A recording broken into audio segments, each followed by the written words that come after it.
यहाँ खरगोन में हुई हिंसा को लेकर अब सियासत का सिलसिला तेज हो चला है, जहां बीजेपी और कांग्रेस दोनों ही दल एक दूसरे पर निशाना साधते हुए नजर आ रहे हैं। मुझे लगता है कि देश के अंदर कांधार में कौन आतंकवादियों को छोड़ के आए,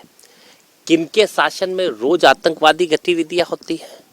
और स्पष्ट है कि पूरे प्रदेश और देश के अंदर जो एक सांप्रदायिक सौहार्द से लेकर अलग अलग चीजें बिगाड़ने की कोशिश भारतीय जनता पार्टी करती है। जब भी पकड़ा जाता है तो यहाँ से भारतीय जनता पार्टी के नेताओं के संबंध अंतर्राष्ट्रीय उनसे भी निकलते, पाकिस्तान जांच एजेंसियों से भी भारतीय जनता पार्टी के नेताओं के संबंध मध्य प्रदेश के निकले। अलग अलग जो संगठन जिनके ऊपर बैन लगा हुआ है उसके अंदर भी जब हुई बात तो कहीं ना कहीं भारतीय जनता पार्टी के लोग निकले। स्पष्ट है देश के मूल मुद्दों से ध्यान भटकाने के लिए आतंकवादी गतिविधियों के अंदर कहीं ना कहीं भारतीय जनता पार्टी के नेता पीछे से काम करते हैं, और स्पष्ट रूप से प्रदेश के अंदर लगातार गतिविधियां बढ़ती जा रही है और सरकार में बैठे जिम्मेदार लोग सिर्फ मुंह चलाने का काम कर रहे हैं। कल ही आया कि पीएफआई यहाँ पे फंडिंग कर रही है, 20 साल की सरकार, ये कैसे इसके राज में ये हो रहा है, कैसे इनके राज में जो प्रतिबंधित संगठन है वो मध्य प्रदेश के अंदर खड़े हुए हैं। स्पष्ट है सरकार का सीधा संरक्षण उन लोगों को है। देखिए 10 साल में दिग्विजय सिंह जी की सरकार में ये दंगा नहीं हुआ कि दंगा ही शासन कर रहे थे। जब उनके खिलाफ कोई थाने जाने की हिम्मत ही नहीं जुटा पाता था, उनके अपराधों के खिलाफ कोई लड़ने का सामर्थ्य नहीं जुटा पाता था, हिंदुओं को बोलने की आजादी नहीं थी, हिंदुओं के मंदिरों पर जबरन कब्जे हो गए, स्टेडियमों में मस्जिदों के निर्माण हो गए, सिम्बी का नेटवर्क पूरे प्रदेश में फल फूल रहा था, दिग्विजय सिंह दाल चावल खिला रहा था उनको, और इसलिए दिग्विजय सिंह के शासनकाल में सिम्बी का आतंक था, चंबल में डाकुओं का आतंक था,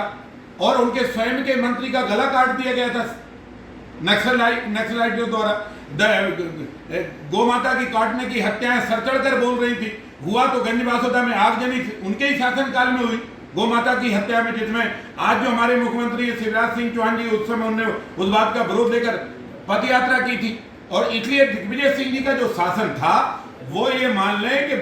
बाबर और औरंगजेब के शासन की तरह था। जैसे बाबर और औरंगजेब के शासन में कोई फरियादी नहीं था और किसी की फरियाद सुनी नहीं जाती थी, जो फरियाद करने जाता था उसको मार दिया जाता था। अब दंगे या प्रतिकार इसलिए होता है कि हिंदू पिटना नहीं चाहता, कोई पीटता है तो उसका प्रतिकार करता है, कोई मंदिर पर सवाल खड़े करता है तो उसका वो जवाब देता है, जब आप जवाब देता है तो रिएक्शन हो गया। पहले तो मस्जिद दिखती थी तो जुलूस रुकवा देते थे, यहाँ से जुलूस नहीं जाएगा, मस्जिद के सामने से क्यों नहीं जाएगा, मस्जिद के सामने से बिल्कुल जुलूस जाएगा। और इसलिए जब मंदिर के सामने से मुसलमानों का जुलूस जा सकता है तो मस्जिद के सामने से हिंदुओं का जुलूस भी जा सकता है, रामनवमी का जुलूस भी जाएगा, महावीर जयंती का जुलूस भी जाएगा, बौद्ध पूर्णिमा का जुलूस भी जाएगा, गुरु नानक जयंती का जुलूस भी जाएगा। और जब ये जुलूस जाने लगे तो अब लोगों के पेट में पानी हिलने लगा। और इसलिए हमारी सबसे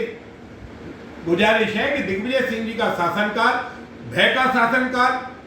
भ्रष्टाचार का शासनकाल, सड़कहीन शासन, अंधेरा शासन, लूट का शासन, बदतमीजियों का शासन, निर्दोष किसानों पर गोली चलाने वालों का शासन और दैनिक मजदूरी भोगियों को आत्महत्या करने के लिए विवश करने वाला शासन, चौतरफा अन्याय, अत्याचार, लूट, भय, बलात्कार और जिंदा जलाने वाला शासन था दिग्विजय सिंह जी का। और हिंदुओं को बोलने की और पूजा करने की इजाजत नहीं थी।